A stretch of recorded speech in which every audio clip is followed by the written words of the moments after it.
but that remains unknown. But also the information coming in from there indicates that the man's attention was actually pulled off as he was looking at a nearby garage. That is something we did see happening in there, but we are saying concentration also must always be key as we are onto these roads also in there. And that's something I want to always appeal to each and everybody out there to also really make effort on, because today we are talking about road crashes where the numbers are said to be overwhelming. And if you really look at the information coming out from police of recent, you will realize that last week so many people died as a result of road crashes. That means we have to do something. And when I talk about we, I mean it is me and you. Let's continue sensitizing ourselves. Let's continue adhering to the traffic guidelines. If you look at the road safety guidelines that have been issued by traffic officers, many of the people today are not abiding by this. And that's how we are realizing also an increase on our road accidents. So in that is something where we are losing a lot of people. But I wouldn't want to see this continue. And my humble appeal to each and everybody out there will be that let's desist from tendencies of overspeeding. Let's desist from tendencies of also really looking aside as we on these roads. Let's continue focusing. As on these roads, I want to also really appeal that we must focus. We must also really know that where we are going is not an easy thing. Where we must always concentrate. But sometimes you realize somebody is driving, the person is on a phone. Just 2 days ago, I was on a border, but then a person was driving home. But this person was veering off the road because he was concentrating more on his smartphone than also really concentrating on the road in there. And we had to hoot. That is how we realized that he was really veering off the road. And really, these are things that we need to also talk about, because many times these things continue to happen. And this is a person who could have otherwise rammed into another vehicle that was coming from either side. That means as we onto these roads, we are bound to accidents. Let's focus, let's give keen attention on these roads as we are also in there to avoid ourselves dying or perishing as a result of these road crashes. And for us to also avoid being included in the statistics, then it is high time that we avoid tendencies of not concentrating also on these roads. Mr. Emmanuel Okurut, an eyewitness, solely explained that a Joel was riding at a moderate speed, but also became momentarily distracted by the workshop. And a group of also people dancing by the roadside. That is something also we did see maybe pulling his attention. That means these things shouldn't also be happening because they may distract people. And that's why we are saying we must always avoid things that could either distract riders or motorists solely as they onto these roads in there. For instance, these loud music bangers, loud also promotions, these dances by the roadside are very, very much risky. And I wouldn't also want to encourage them. But my humble appeal to the riders and the motorists is that we must focus. We must mind of where we're heading to. We must look forward as we go to these roads. Other than that, we may get ourselves being included in the statistics. And now Jolly's body was taken to Soroti City mortuary for post-mortem examination. Also, really, while the injured passenger, whose identity was not established by press time, also really was rushed to Soroti Regional Referral Hospital. And the record of the tuk-tuk was now transported to Soroti Central Police Station for inspection by also the traffic police in there. Now, it's just close to the family who wish to remain also anonymous, revealed that a Joel was also en route, that is to have the tricycle repaired at a mechanic's workshop that is in Soroti town in there. And the source also already noticed that a Joel had also chosen to ride the tricycle himself because also his regular employee was unavailable. That is something where we did see also already now him also already being attracted to ride the bicycle, ride the tricycle also already by himself in there. But we are saying we need to avoid these issues. And now Ms. Rose Alasso, who described a Joel as a dedicated educationist, expressed deep regret also already over his death. And we say we have lost a champion of equal educational opportunities, that is for both girls and boys. And his commitment to education also already was remarkable. And his passing is a great loss. That is the people of this nation in there. Now the traffic officers also at the same declined to comment, stating that also the incident was beyond their jurisdiction. And that's something we did see happening in there, and we hope also the justice will be able to be served to him. And we also continue for his soul to rest in a total peace, because this is entirely an incident that also cannot be blamed on anybody, but rather also on the causer in there. And that is something which also comes from God. I want to also say that as we always on these roads, let's first of all be mindful of also these road users in there, because if at all you're not also focusing, then you may be able to also end up knocking another road user, because we have passengers, we have pedestrians, we have motorists, we have cyclists, all on these roads. And that is something also which I feel as we're on these machines, let's mind of, because if at all it is not going to be the causer, somebody is going to be knocking into you, which may be very much dangerous. And we are leaving that story aside, where now let's look into another story where a man has been jailed for charging, that's also for forging Janet Museveni's signature. That is something we are seeing, where the man is said to have forged the First Lady's signature, and that is quite unfortunate. Now a 24-year-old man has been remanded, that is also to Luzira Government Prison, over forging, that is the first signature of Uganda's First Lady and Education Minister, that is Janet Museveni. On Wednesday, we did see Umoja Youth Development Initiative, Uganda Executive Director, that is Kenneth Niwamanya, appeared before Uganda Road Court, presided over by also the Chief Magistrate, that is Ronald Kaizi, who charged and remanded him for the forgery of the First Lady's signature in there. However, Niwamanya denied the charge of forgery, as slapped against him also already by the state, and that is something where we did see also him saying that you have the right to apply for bail. That's where we did see also court also directing him in there.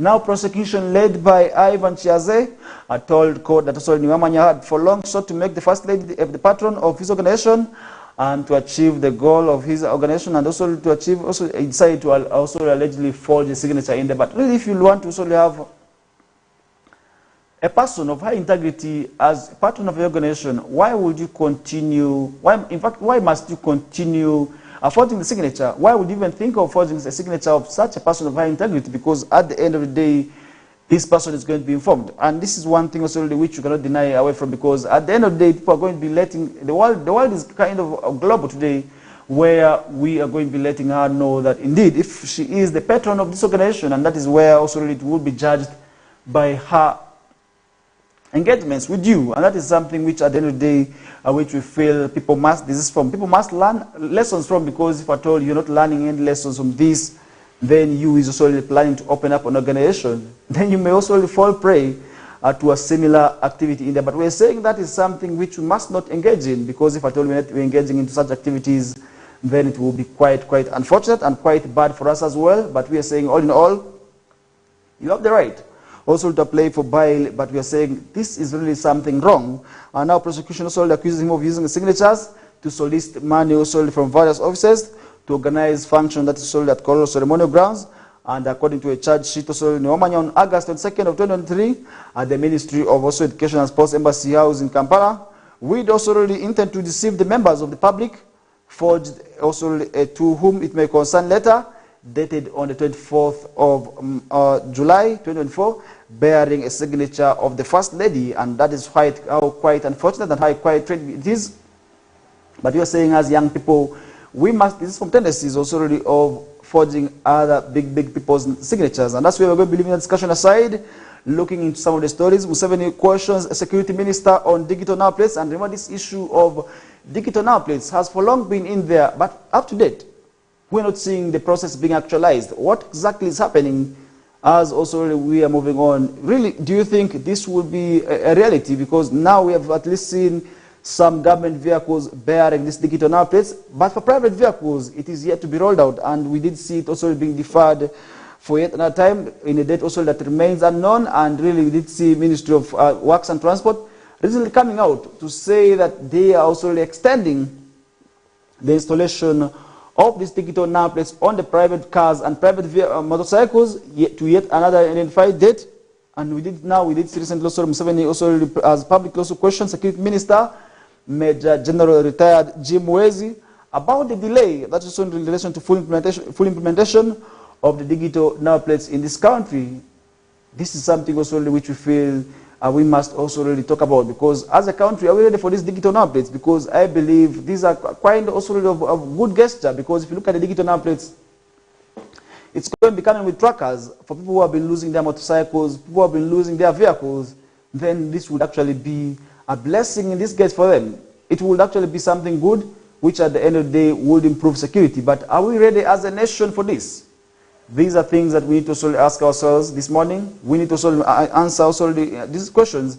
And we did see on Thursday, also September 5th, during the second and last day of the annual Criminal Investigation Directorate and Office of the Director of Public Prosecutions meeting at the CID headquarters in Chibuli, which is a suburb of Kampala, also suburbs of Kampala City. We did see President Museveni also expressing dismay and also raising doubts in why this is not being implemented. And the longer awaited project under the Intelligent Transport Monitoring System is expected to also really transform the country or transport sector of and fight crime associated with motor vehicles and motorcycles in relation to also really recent also incidents, because if you look at what happened also really in the recent, where this country had been attacked by assailants using motorcycles, others using vehicles, and this actually came in as a solution following also the killing of one of the generals, and we hope this would actually work.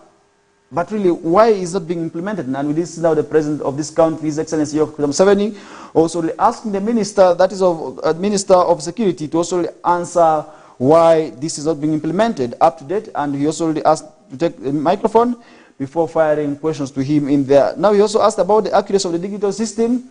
That is something also which we are seeing up to date, and many people were actually raising doubt in that.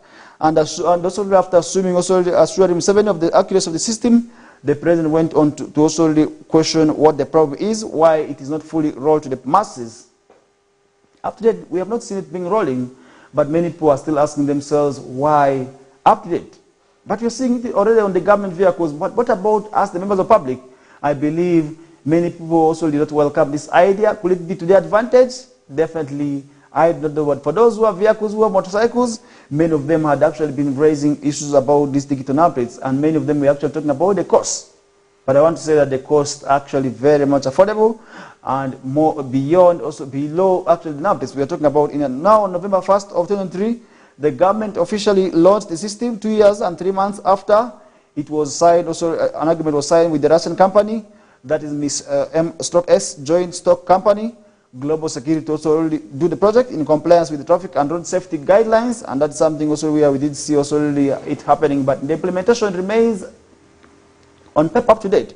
When shall we see this exercise officially commence in there? Now a cross-section of vehicles belong to Office of the President, Uganda Police Force, and Ministry of Works and Transport. We are set to launch the project as preparations already for full rollout of the exercise. We are being finalized, and the full rollout of the system was expected to commence, that is on February 1st of 2024, in a phased manner in there. Now the government, through the Ministry of Security and Works and Transport, will begin also with Kampala with most of the vehicles, and now being also seeing also have bearing the nameplates. And the project will be implemented by the Global Security for a period of 10 years before it is handed over to the government of Uganda. And that is how we did see also the plan of this good project in there, which up to date remains on paper for the members of the public.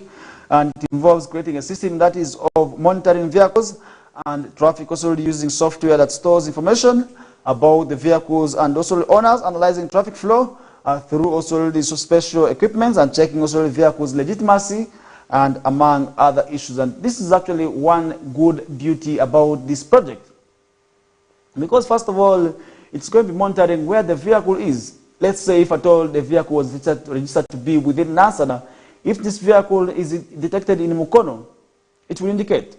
If the vehicle is registered to operate in Zambia, in Arua City here, if it is seen on Nodiparaka, still it will be reflecting, and that would actually be a beauty of security. And then traffic flow, if at all an area is heavily congested, then this also is going to be monitored, and then security about the owners of this vehicle still will be captured.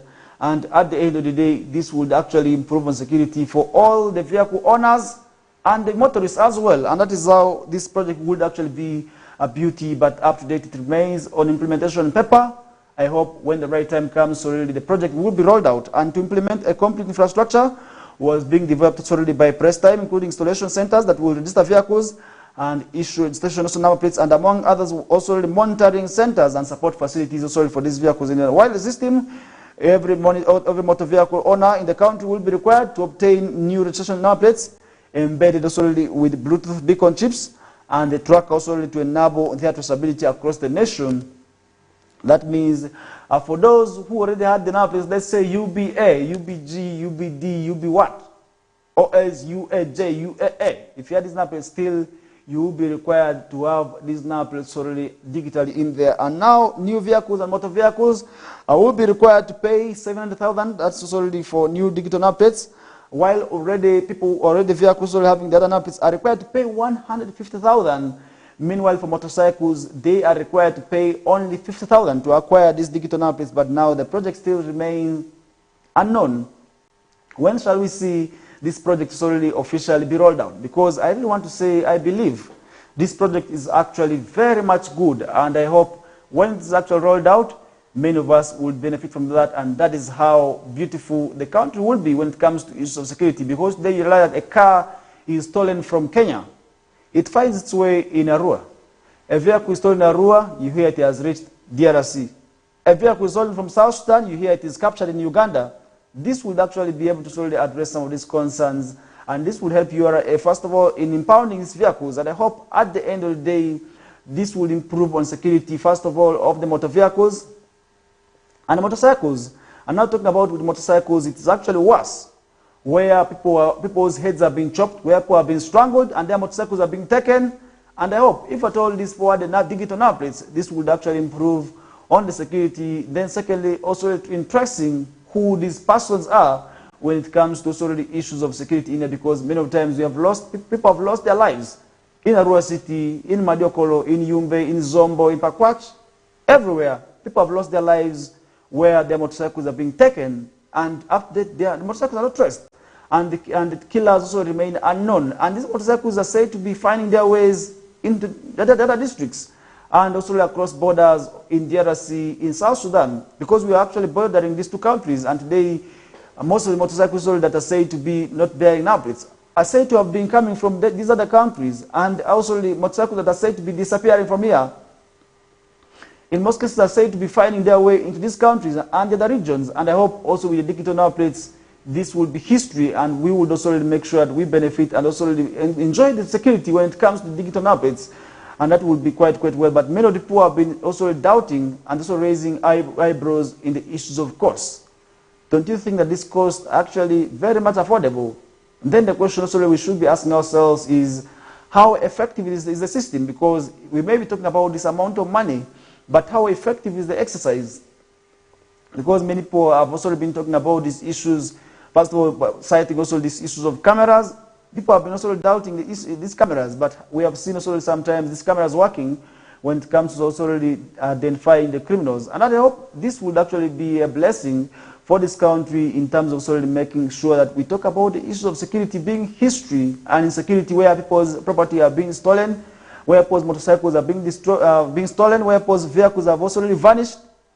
This will be history, and that brings us all to the end of the first hour. This is the KOKOLIRIKO live show with me, Farish Majid, as we just left with some seconds to wind up our first hour. In the second hour, we shall be also connecting to Alfred Jawak to give us an update, also hopefully from the Alur sub-region in relation to what is happening that side.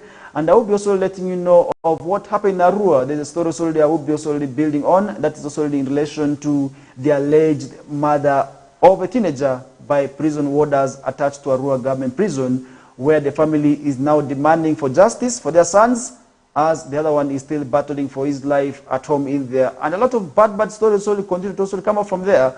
Yesterday we met the family, but the revelations that came out from there are quite scary. That is where calling for investigation is very much crucial at this time. We take a short commercial break. We bounce back with that story.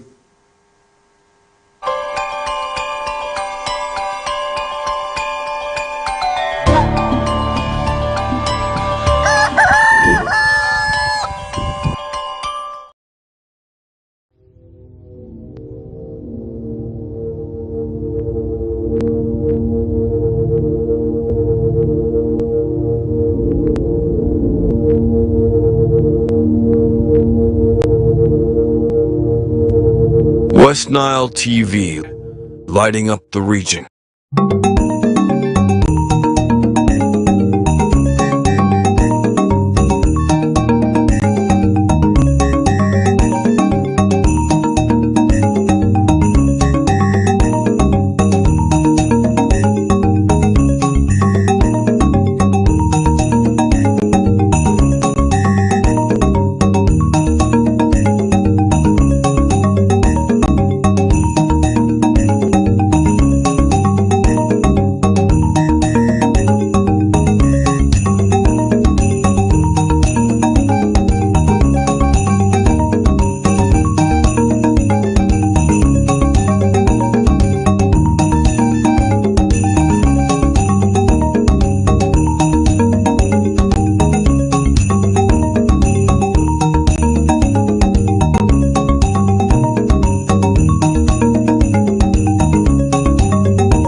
Bellingham, Vinicius Jr., Lamine Yamal, Antoine Griezmann.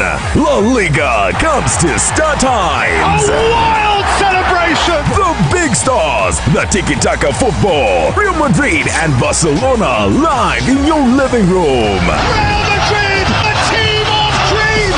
Catch all 380 games live and in HD on Sports Premium Channel 259 and Channel 246 starting this August 15th. Subscribe to StarTimes Classic or Smart Bouquet at 36,000 Uganda shillings to enjoy the football experience affordably. StarTimes Football and limited passion.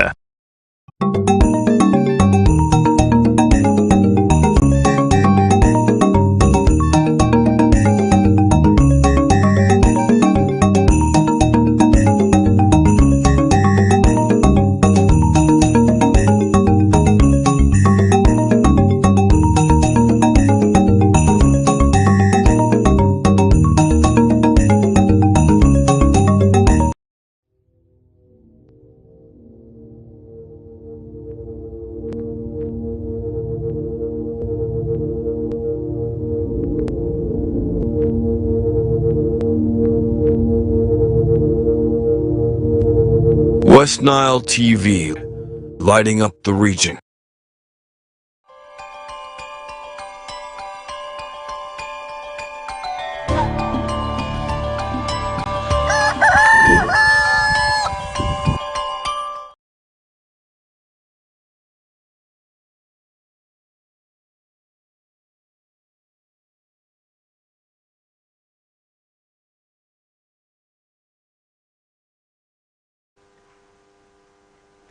All right, welcome back from the short commercial break. I hope you're still with us and we get to move on with also what continues to make round in and around the world, and really talking about Arua City, where we did see also an ugly scenario also of a young man who was actually brutally alleged to be murdered by prison officers, which is really quite unfortunate, and some incident which I must say is regrettable.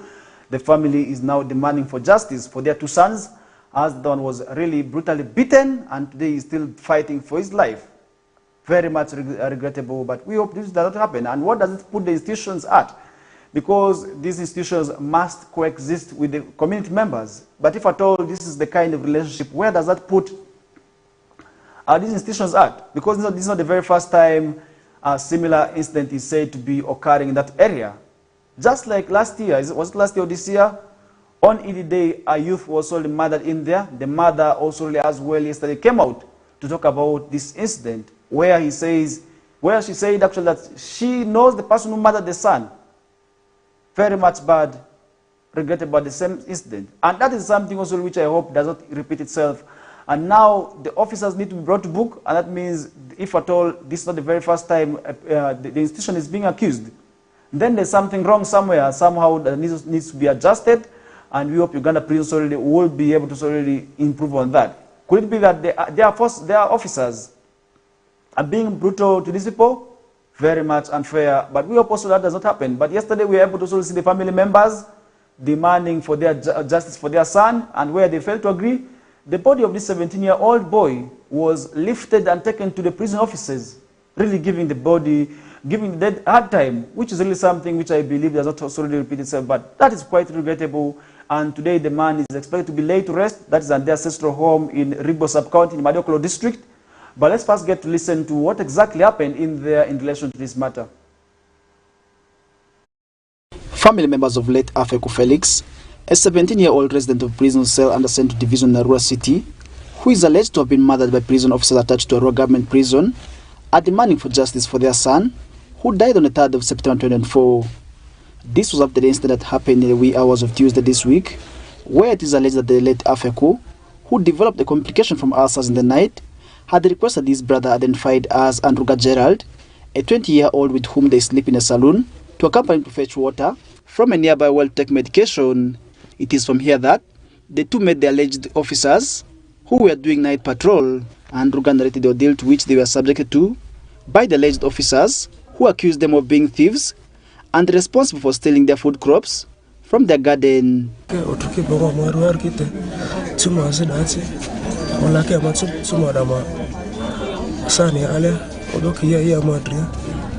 amabanki timo amadima chawaro irugo yoke amuno amole demo amole ma ngake maniero dale pale kona repe amole ma pale kona repe te mini me olerada kiveni iba speedy kiveni disimichos kelikase ikirokia mani batulu ke yonde. Vuni Venson Yandu, a brother of the deceased, explains that the case of murder and torture has already been opened up against the officers. We decided to register a case against the prison wardens. Why did they take law into their hands? This water point has stayed there for more than 72 years. People are drinking that water. Why did you decide to kill just because of water? And again, in other terms, they say water is life. Similarly, Azama Samuel, an uncle to the deceased, says that his nephew was innocently murdered, and as a family they will continue seeking for justice. There's nothing much that we are going to say because we have already lost. And life once lost cannot be regained. But what is remaining is we want true justice. And this justice must prevail. As family members, we shall be satisfied if the life of my son helps to serve justice in this community in Arua City. Inspector of Police Matua Alfred Tokira, the community liaison officer for Central Division with Uganda Police, implored those with information in relation to the incident to report to police to aid in investigations into the matter. Have some small information, please give it. Hata micholi yo polisi ni kini iyo zima ni diawara ni chi bae kinga diachi iduba namba ale tero mimi tiyo de luzo minera polisi mamura. Meanwhile, Kumaket Salim, the resident city commissioner for Arua City, calls for calm as the matter is being investigated, as he also asks for individual responsibility in dealing with the issue. The Uganda prisons that we know has been an institution that respects human rights. It has been an institution that has been promoting human rights.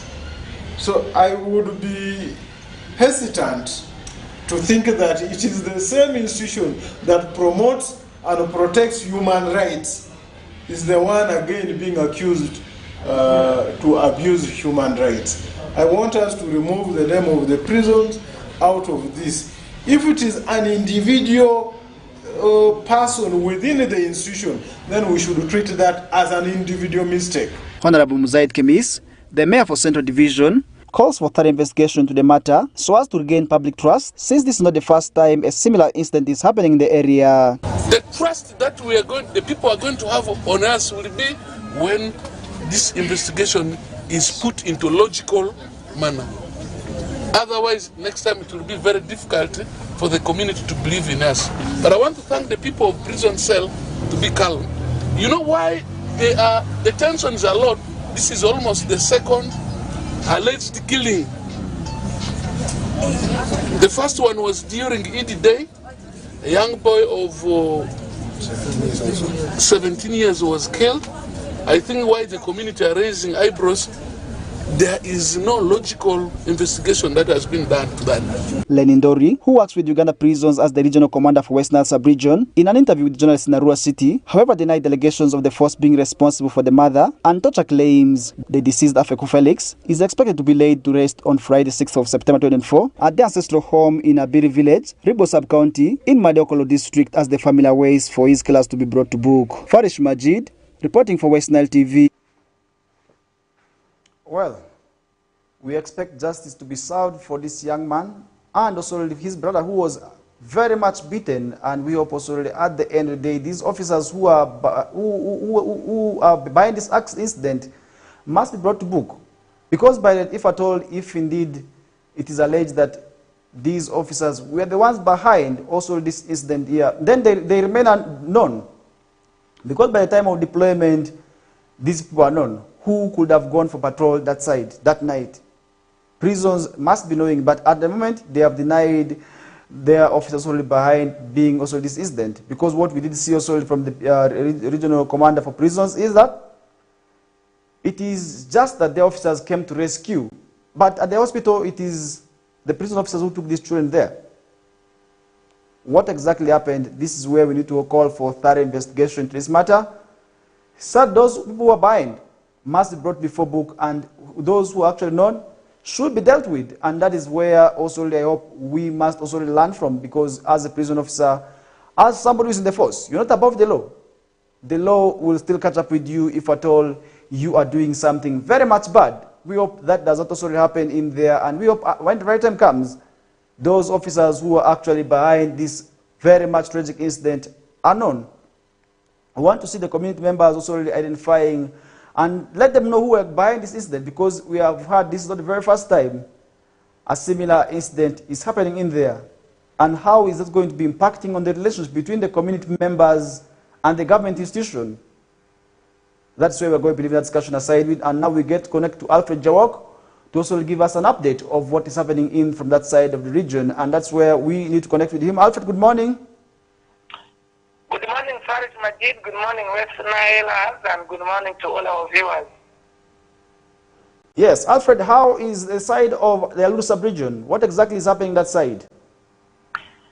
Indeed, Alur sub-region, we are fine, though we have issues surrounding our communities. In the first place, this morning, we received a bad news about one person who was murdered, a suspected motorcycle thief, was murdered this morning at a place called Patongo in Jupangira sub-county, and police and other security agencies are on ground to take the body to Nebi General Hospital, and this person has not been identified yet. During the course of the day, we shall keep you posted on the details. And this person is suspected to have stolen motorcycle from Golicasta, and as they were following him, on the way he was lynched, and no one has been arrested according to the DPC in the district, that is Senior Superintendent of Police, Philbert Wahibi. Faris Majid, we shall keep you posted on this story. Okay. Yes. Okay. And secondly, yesterday we had committee on climatic change, the parliamentary committee. They came for their oversight visit.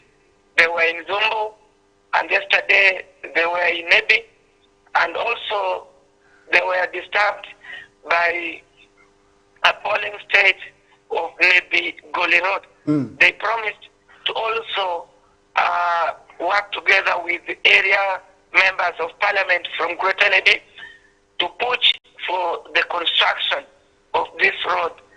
If not tarmac, but they should put first-class maram.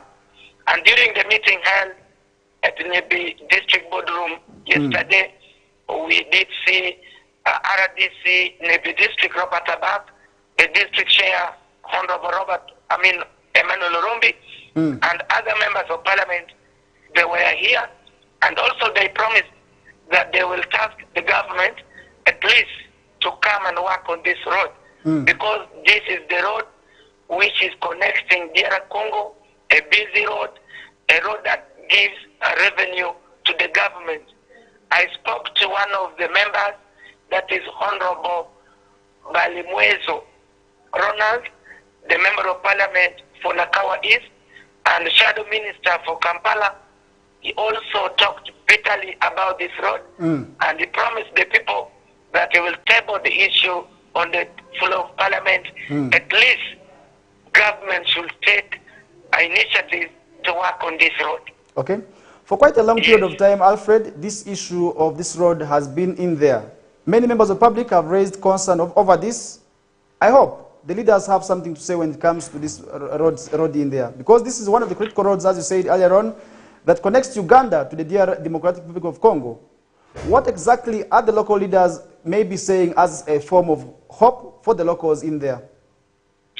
Faris Majid, remember this road when we received President Museveni on the 3rd of last month. He was also tasked to talk about this road from Nebi Goli up to Vura. The president clearly said people should not demand for roads when they are poor. And his statement did not go well with some of the leaders.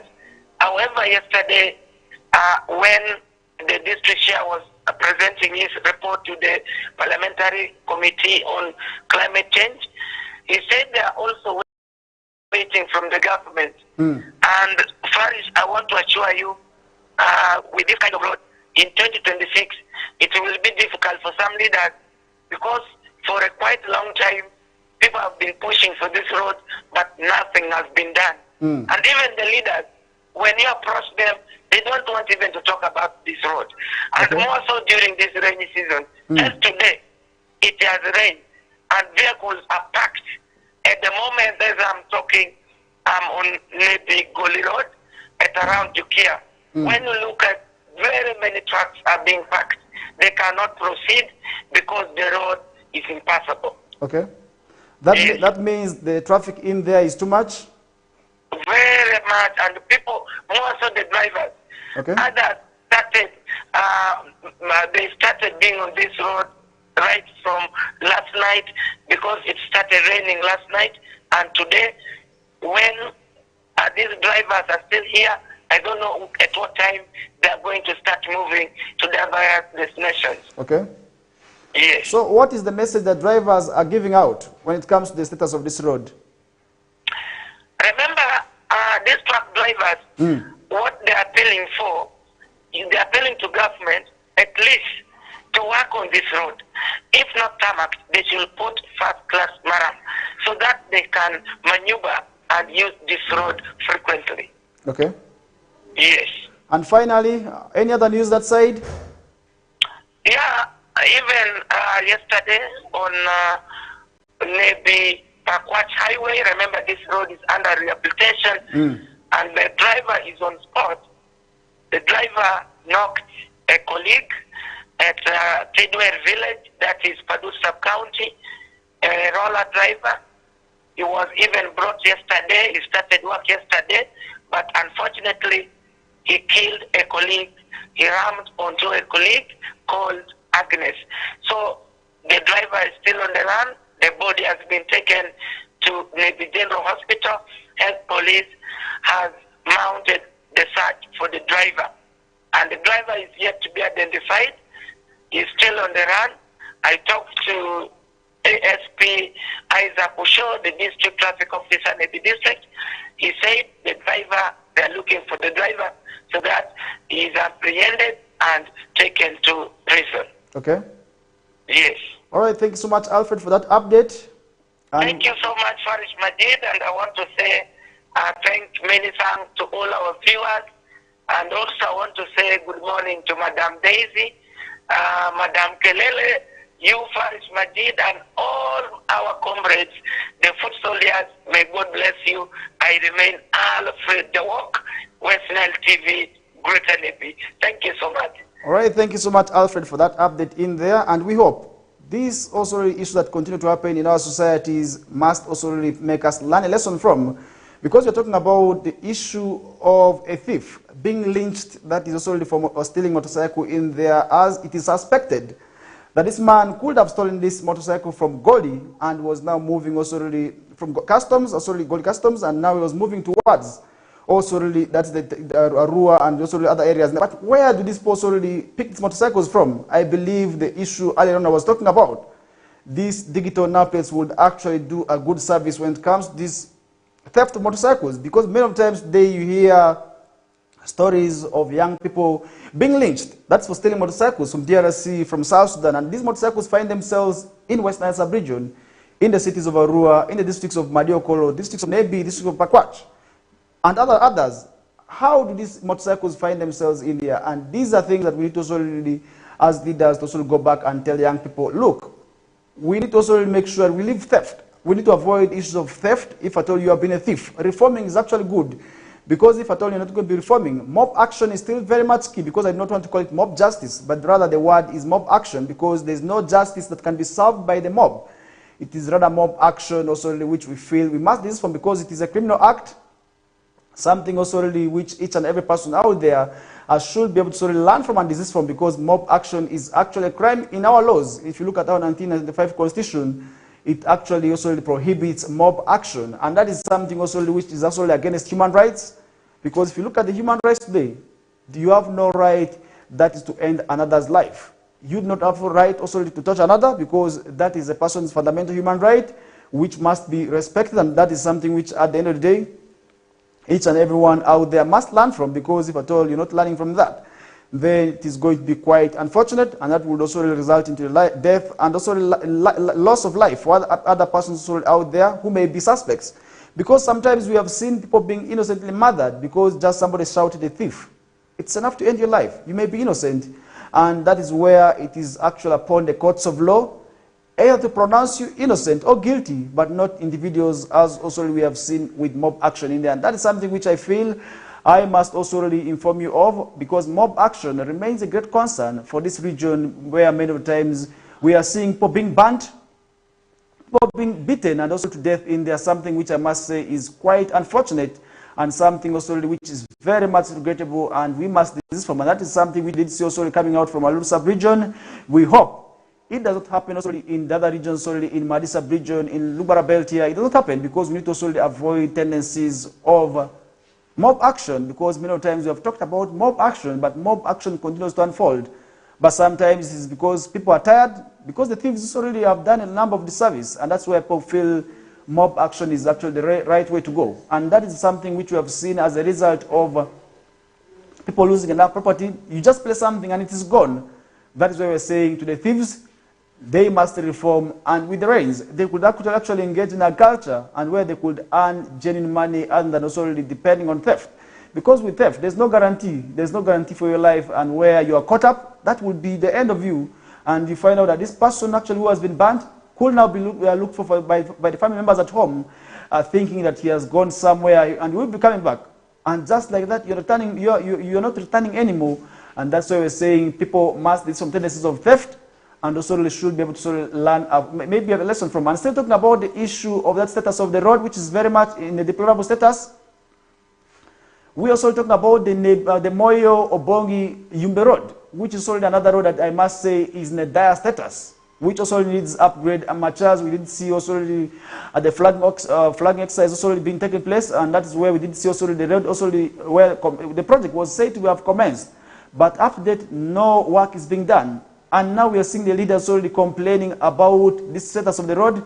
We hope when the right time comes, already we need to also develop these roads, because if you look at with the rains today, these roads are actually making it very much difficult for those who travel also already on this road. Because if you look at Uganda, many of us travel by road, and if at all our roads are very much in a bad status, then some of us may not travel, because I do not know how many people have actually boarded aeroplane, where I do not know how many people have actually boarded the trains, because we don't have many of them, we don't have access to them. But our main mode of transport is actually road. And then that means developing these roads should have actually been given key priority when it comes to our transport infrastructure. Most of the emphasis needed to be put that is on the road sector, because many of us travel by road, either by walking or by using the different modes of transport. Let's say like bicycles, motorcycles, vehicles.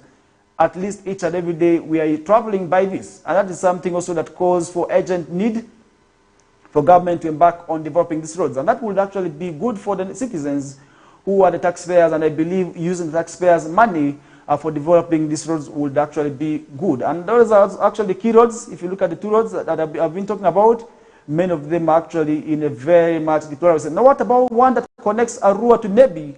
Another road, I must say, is in a deplorable status. But by yesterday, we were able to slowly see police arresting a number of criminals who have been also stealing people along also this road in there, where we did see also people being paraded, where they were taken to Nduparaka and later on transported to CPS. And this is where we did see them also really being behind also really the theft that has been going on in Jeva. Because if you look at the road in Jeva, you find out that there are a lot of gullies where people have to find the road, have to look for road on a road. That is how usually the politicians say, looking for a road on a road. As you're moving on a road, you have to look for another road, which is actually safer for your vehicle or motorcycle in there. And that is how deplorable the road is. Upgrading these roads, which I believe are now in their evenings, needed also to be done, because if you look at these roads, many of them actually say to be in the evening of their times. They have already outlived their purpose. That means rehabilitating them again would actually be very much good. But we also want to thank the government of Uganda Day that recently I was on these roads, I was able to also see a number of also renovations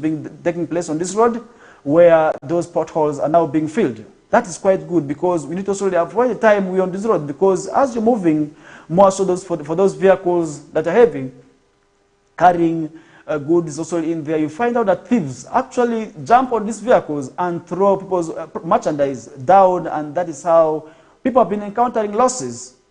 Then this calls for also the urgent need for these roads to be developed, and that's also where the speed of these vehicles will not be reduced, because as they are reducing their speeds at Njeva, just along Arua Nebi Road in there, you find out that the thieves who normally camp in the forest jump out and move on to these vehicles, and that is how they end up stealing people's property, something which I must say is very much wrong, something that also needs urgent attention to, because that is how, at the end of the day, our traders will be also avoiding themselves encountering losses. And now today with taxes, with many also complaining about taxes, if at all they're also encountering losses on these roads, then that would pull away many people also in engaging in business, because these also vehicles that carry goods, the goods are in most cases also for business in there. And that is where we also want to ask the government to keep priority to these roads. That is the road that also connects also Nebi Gold in there. That's another road. And then the road that connects Obongi, Moyo, Yumbe, another road that I must say needs urgent intervention. But recently we did see also the officials coming out to also the call for calm, as the road project will be ongoing, and I hope when the right time comes, we need to also ensure that this road is upgraded. And these roads are actually very much crucial, because the road connects also really to DRC, as this one connects to South Sudan and DRC as well, because if you look at also the Obongi, then it is also really easier for them to connect, that is to Elego, and then South Sudan, it's actually one of the shortest roads, and then developing this road is actually very, very much key. And as a nation, I believe our priority when it comes to transport infrastructure needed to be given to road sector, because many of us travel by road. As I said earlier on, at least each and every day, we are traveling by road, either by using motorcycle or being also carried using these vehicles. We are still on road. Many of us have had chances of moving also by other modes of transport, because I don't remember the last time I actually moved by water. I think it's 10 years down the road now. The last time I actually boarded water transport. Aeroplane, I don't even think that I've boarded it in the train. I don't remember the last time. But I'm saying transport infrastructure, when it comes to road, is actually what we use each and every day. And then developing this road would actually be good. And then also really opening up these roads. I want to sort of thank government. In our local governments, we are seeing also the efforts of also opening up the roads under the road fund, where the cities also got 1 billion each, and in Arua City, we are now seeing also really the roads being opened up in the 2 divisions. And now yesterday, we were also able to see the road that connects also the Tanganyika to also the Ivo division has been opened up.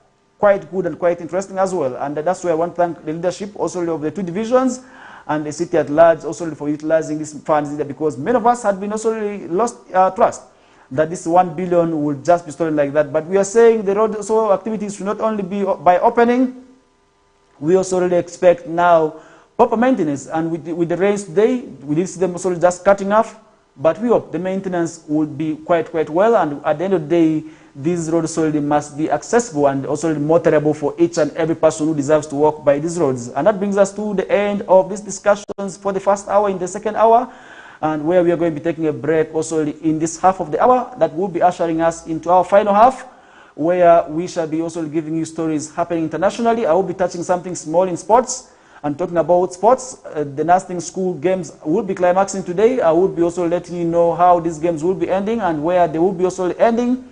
I will be letting you know that, and I will be giving you a story also of some of the games that will be taking place over the weekend later on, as more into the world of sports will be coming on. That's the Whistle Time with Owen Ezaga and Linda Suzy. For now, we take a short commercial break. My name is Farish Majid.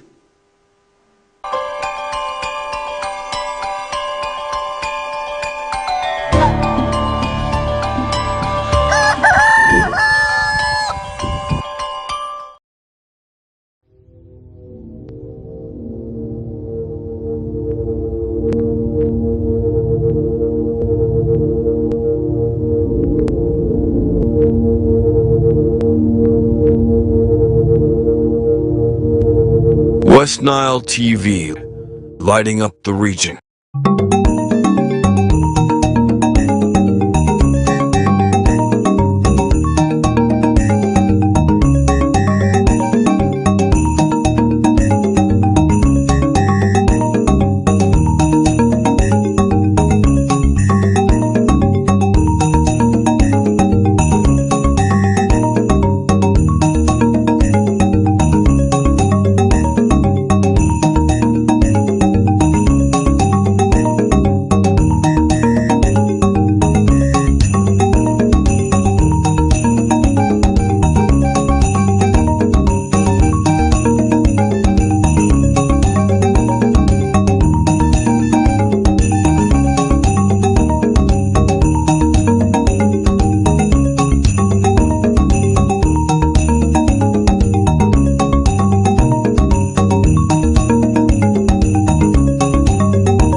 Bellingham, Vinicius Jr., Lamine Yamal, Antoine Griezmann.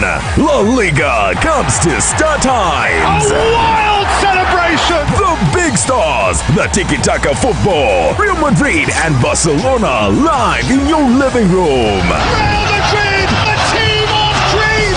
Catch all 380 games live and in HD on Sports Premium, Channel 259 and Channel 246. Starting this August 15th. Subscribe to StarTimes Classic or Smart Bouquet at 36,000 Uganda shillings to enjoy the football experience affordably. StarTimes Football and Limited Passion.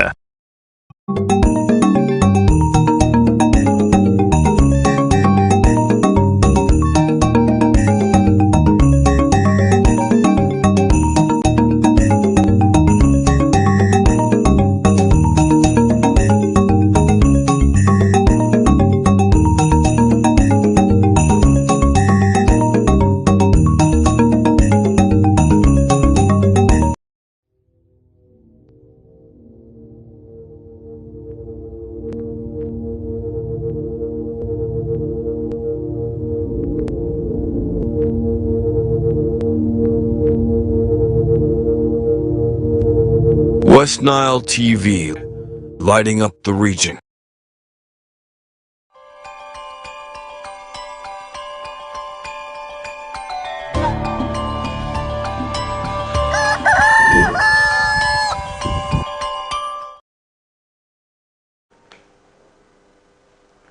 All right, welcome back into our last half of the discussion. We are still moving on with the KOKOLIRIKO live show, and of course in this last half I will be touching some of the stories mostly outside Arua City. But now, to begin off our discussions, the Inspector General of Police, Abbas Byakawa, has announced what we call essential reforms that are underway also in the Uganda Police Force, and I hope this will be, first of all, improving also in the quality of work that is being done by the police officers. And now Byakawa made the remarks on Thursday.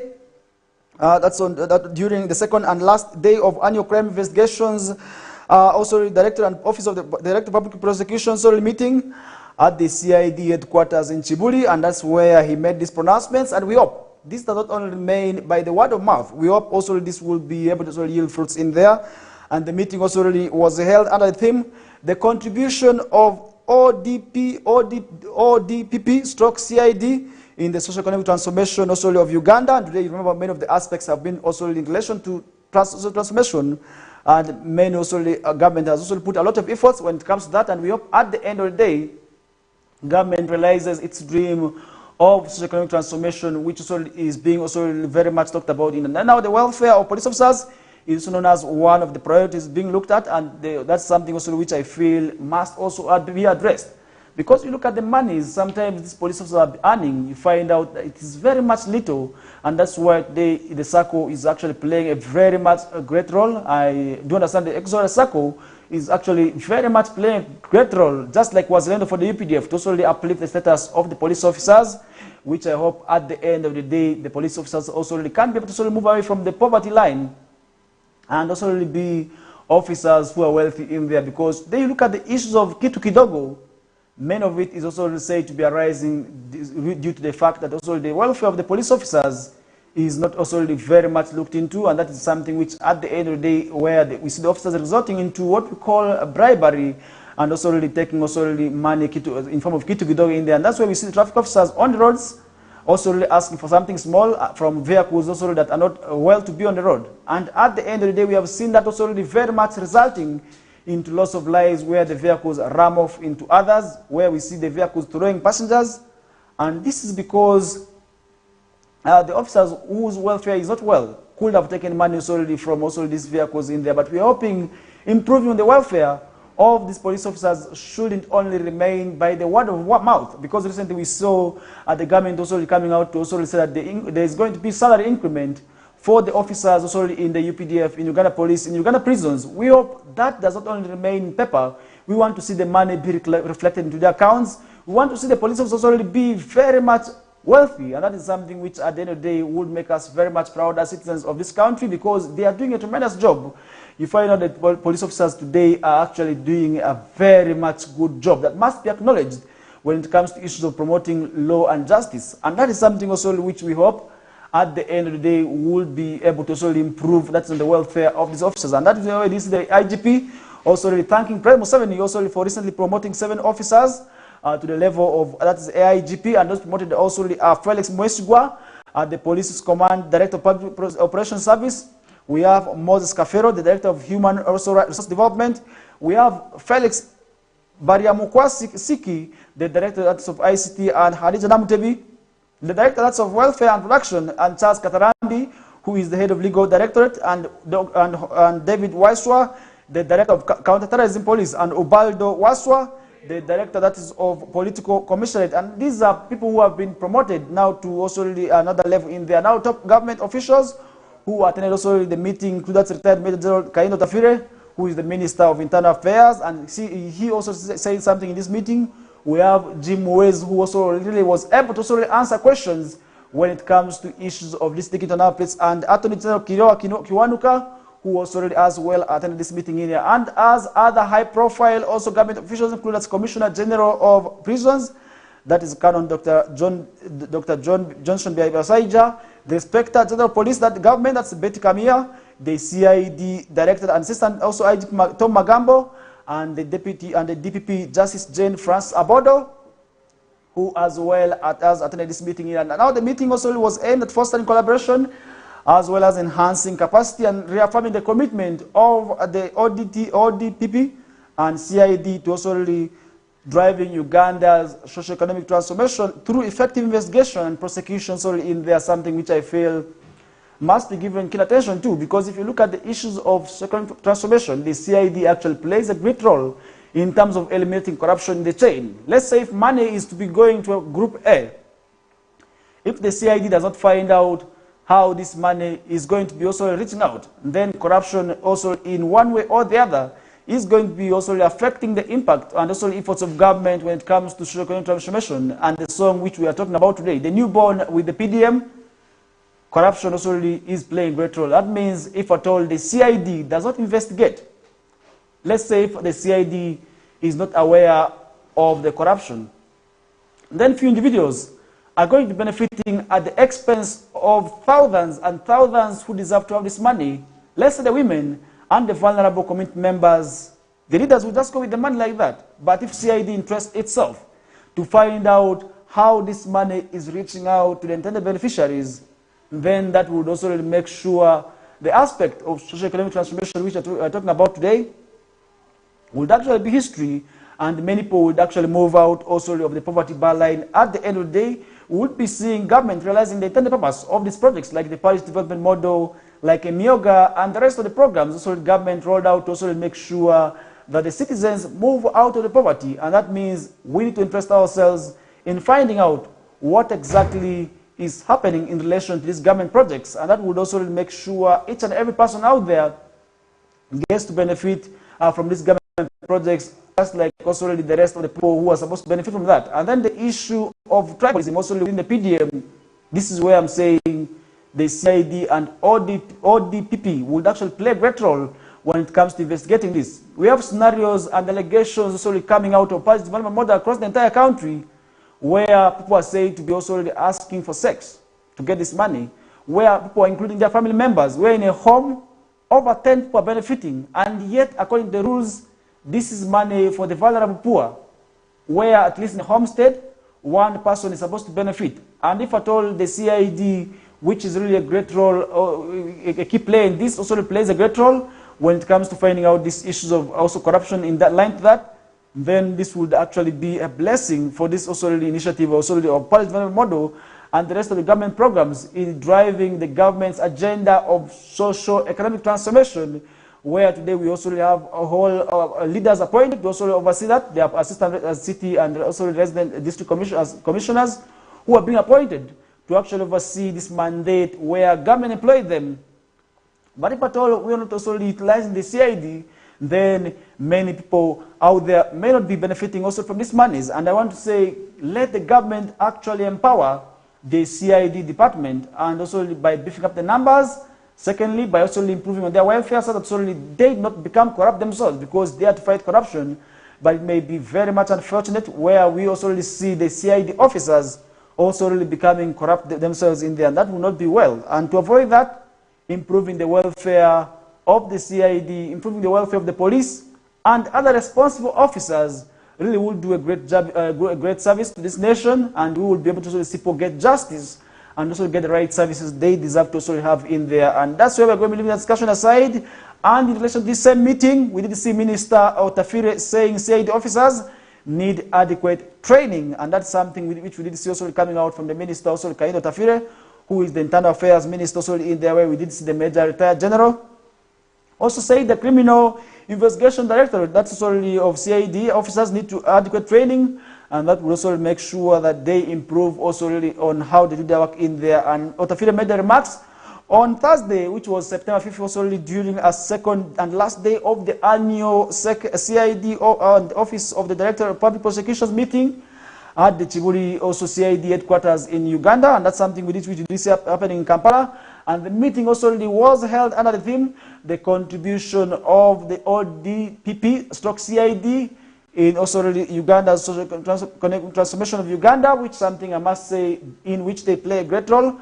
And the FIDE said also they have also the welfare problem, and that is where also we feel the training of the CID officers must be keen and also given keen attention in there. Now the CID officer director and Assistant Inspector General of Police, Mr. Tom Magambo, asked President Museveni also, who attended the meeting, to help them establish a crime data also analysis center, because his directorate produces the police's annual crime report, and that is where they are deserving for a data center also to be established. And Magambo said they have also gradually improved their investigation capacity, and I hope this does not only remain in there. We also need to ensure these people's capacity is built more, because the CID actually plays a great role in the judicial system. It is actually the CID first that carries out the investigation on behalf of police and then hands over to also courts of law now to make final adjustments and also judgments in there. Now, and over to 620 participants, including investigators, prosecutors, and key stakeholders, attended the meeting also to discuss and align their efforts towards the common goal in there. Now, these include also security, and those who attended the meeting include the Security Minister, Major General Jim Wezi, Attorney General Kiloa Kiwanuka, Commissioner of Prisons, that is Canon Dr. Johnson Bebasaija, Inspector General of Police Abbas Bekagawa, Inspector General of Government, that is Betty Olive Kamia, and Director of Public Prosecution, Jane Francis Abodo, among many other dignitaries who actually attended this meeting. And the meeting also aimed at fostering collaboration, enhancing capacity, and also reaffirming the commitment of the ODPP and CID in driving Uganda's socio-economic transformation through effective investigations and prosecution. That means those who are held behind corruption and also hampering and also sabotaging these government efforts of socio-economic transformation can be investigated and prosecuted. And that means we may also really in that line avoid corruption. And once we avoid that, then driving Uganda's socio-economic transformation will actually be very much possible. And that is something which at the end of the day, will be able to slowly improve on this country's security in there. And we are leaving that aside, corruption fight, and in relation to corruption fight, the DPP says conviction rate stands at 86%.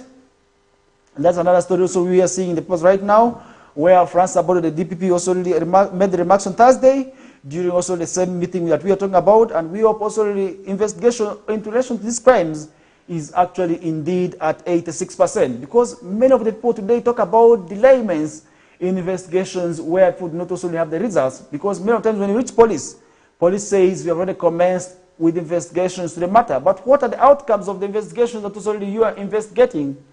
That is where also we feel answers need to be given to, because each and every time we are talking about investigations being carried on, but what are the outcomes of these investigations that we are talking about? Many times people do not also see the results of these investigations. Look at the murders that happened in this country.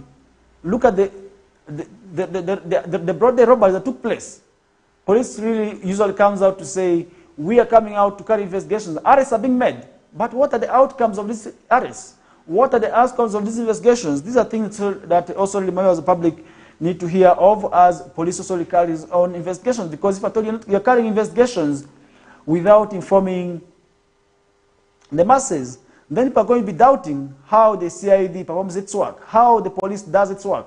And really that's where we now expect out of the investigations let the public, members of the public need to be also in the know, because look at so many crimes also that have been committed in the last 10 years, in the last 5 years, in the last 7 years, in the last 8 years. The results of these investigations are yet to be known by the members of the public. And how will that impact on also the members of the public having trust into those responsible officers responsible for undertaking these investigations? I want to say that is also where people are going to be having doubts when it comes to these investigations, and something which I must say is not right in there. And now that's something we did see also happening, and we hope at the end of the day that would also really make sure that people also really improve investigations, and that's where the responsible officers must improve on their efforts in carrying out investigations in there. And that's why we're going to be leaving that discussion aside with, and also now to look at also other stories. Mother plot State House accountant case hearing starts. That's another story that we are seeing in the past this morning, where the hearing of a case in which an accountant belonging also to State House, Joram Itungo, is accused solely of plotting to murder Portuguese national Carlos Patricio Cohen over company shares. Is said to take place, that's for September 5th of 2024, and the Buganda Road Court Magistrate solely Ronald Kaizi is handling the case, while State Attorney Ivan Chiaze is prosecuting the case, and lawyers Robert Bautu and Henry Nyengenye are defending also the accused person, as the accused person solely is battling charges of conspiracy to murder and also an investor contrary to Section 208 of the Penal Code Act, and the offense attracts a maximum sentence of 14 years imprisonment on conviction also in there. And now prosecution also alleged that Itungo conspired with Ibrahim Echin to kill Carlos Patricio Cohen on October of 2023, and that is where we did see prosecution alleges that, and that's also where conspiracy could actually be very much bad. And it's purported that Itungo owns the property security firm, and so purported that Itungo owns a private security firm called Capital Guards and Patro also Limited, and that's something where we did see happening. But somebody would ask what exactly happened also during that time in there. And I want to say it was also a normal Saturday afternoon on August 5th of last year. Cohen was going about his work normally in his Tinda-based gold refinery office that also set up meeting also with Museveni, when he also visited also the Dubai to also investors to Uganda, and the proprietor of Felsen Trading Refinery located in Tinda Nakawa Division suddenly received unused visitors. Civil security also remained, stormed also his office, and that's something which we did see happening in there. But what exactly happened at the end of the day, and that's where we did see they also include the police officers, operatives of military intelligence and financial intelligence authority. Cohen watched helplessly as the man also ransacked his office and taking also over, that's 52, about 106 million dirhams also from also his safe deposit box, and dirhams also official currency also of the United Arab Emirates and Morocco also among others. Now the victim later already wrote a letter to the Inspector of General Police and copied to President Museveni also detailing the ordeal of and details of ransom. That's about 3.7 billion, which also really the men also demanded to save him, and that is something which we also need to talk about, because if at all people are taking advantage of their offices, usually we say there's nobody above the law, but sometimes we see people who have the powers wrongly using that, and that is something which at the end of the day which we feel we must also talk about, because if at all that is not happening, then many of us could also actually be suffering from that. And that is something which I feel as we get to move with the show, we move on with the show, and then people must desist from, and that is where we're going to be leaving that discussion aside and looking at some of the stories happening also right now. And this is in Tororo.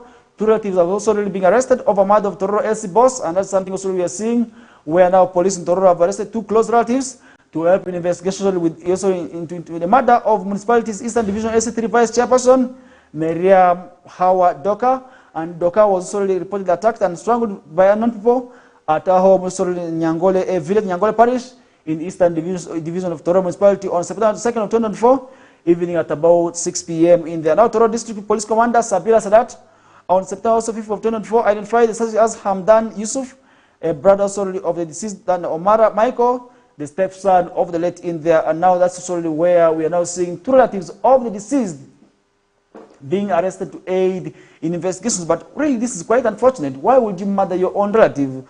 And he said that are being held to also help investigations, because preliminary investigations indicate that the Hamdan and the colleagues have been also having wrangles in relation to land also with the deceased, and something also which I feel must also be addressed and also must be dealt with, because many of the times today you look at the mothers and family also wrangles, you will realize most of them actually emerging as a result of land.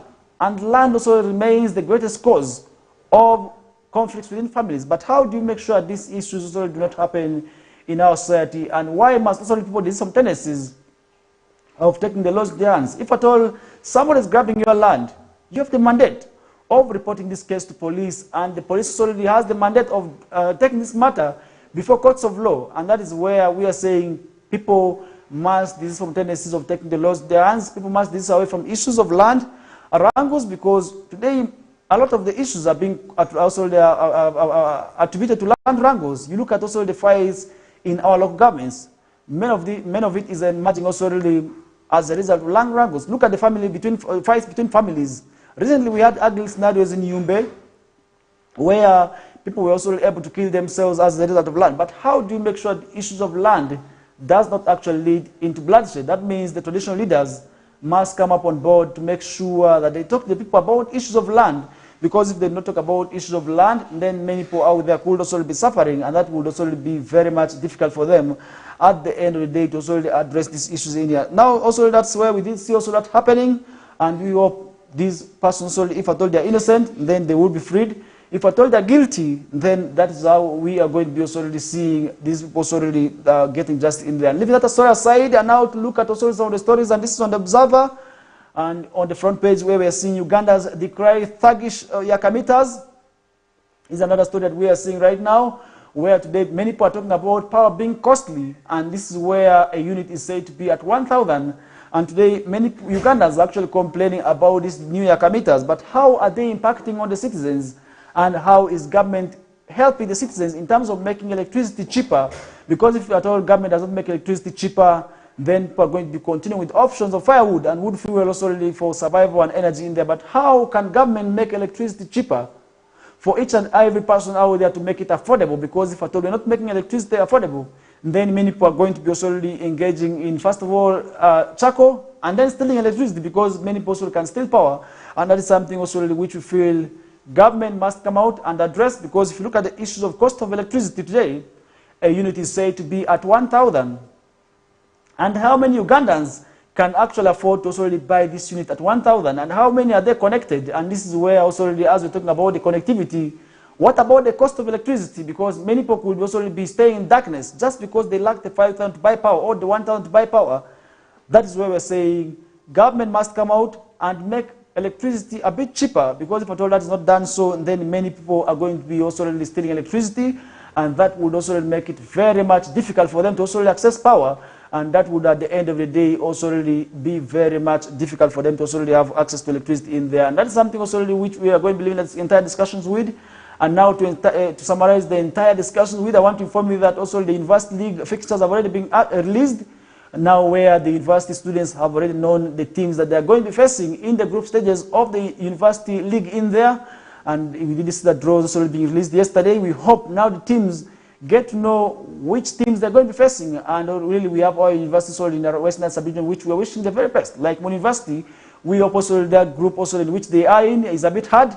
We hope they will be passing through the group stages, and that's something also which I want to also talk about in there. And the FIFA Big League fixtures have already been also released, where we shall be seeing also the games beginning with the derby for West Nile sides by the Black Angels and the Duparaka Football Club. We hope also they are restructuring against and ahead of also the season in there, because Big League for West Nile, I must say, is actually going to be interesting, where we shall be having 4 clubs for Northern Uganda in there. Unfortunately, Arua Hill already moved to Northern Uganda, but they still remain Arua Hill. They moved actually sub-region out of Western sub-region, but we are also anticipating to have 4 clubs from Western sub-region, where we would have teams like Paida Black Angels, on the Paraka Football Club, Midu Calvary, and Arua Hill. But unfortunately, Arua Hill moved, that is to actually sub-region, but we are still in Northern Uganda. That means as Northern Uganda, we are still going to be having 4 clubs in the 4 big league in there, something which I must say is quite interesting and going to make our leagues very much interesting. And now to summarize the entire discussion in relation to world of sports, the nursing school games will be climaxing today, and I hope also really you will be also really moving in there to see how best your teams are going to be participating in there. And these games will be ending shortly after here. I will be jetting in there because information also indicates that the games will be ending earlier by midday, where we shall be expecting the activities to close, because these learners have to go back to where they are coming from, because we have students from the entire country also camping in Arua City here. for about 6 days. This was on the 1st up to the 6th. About 6 days they have been in Arua City, but today they will be also living in there, and we wish them the very best as they will be going back to their final destinations in Kitgum, in Fort Portal, in Barara, in Tungamo. We have many of these schools here. Over thousands are here also to also take part in these activities in there, and I hope Arua City will not be also disappointing us. Where we expect Arua School of Comprehensive Nursing schools like Kuluva to also really at least pick something that will be making us proud as a region in there. And with that, we come to the end of today's discussions. And up next is also the Elders and News Bulletin that will be ushering us into the Lugaramabi. And later on, we shall be having the Islamic Hour. That means for my Muslim brothers and sisters, the Islamic Hour also will be coming for you. And where we shall be expecting a sheikh to also give us dawah and khutbah also on air in there. That means if at all you're Muslim, spiritual nourishment is actually very much good. And other interesting programs as well will be following also in there. My name is Salish Majid. I wish you a very good day and a very good weekend as well. We shall be bouncing back on Monday. I'm out.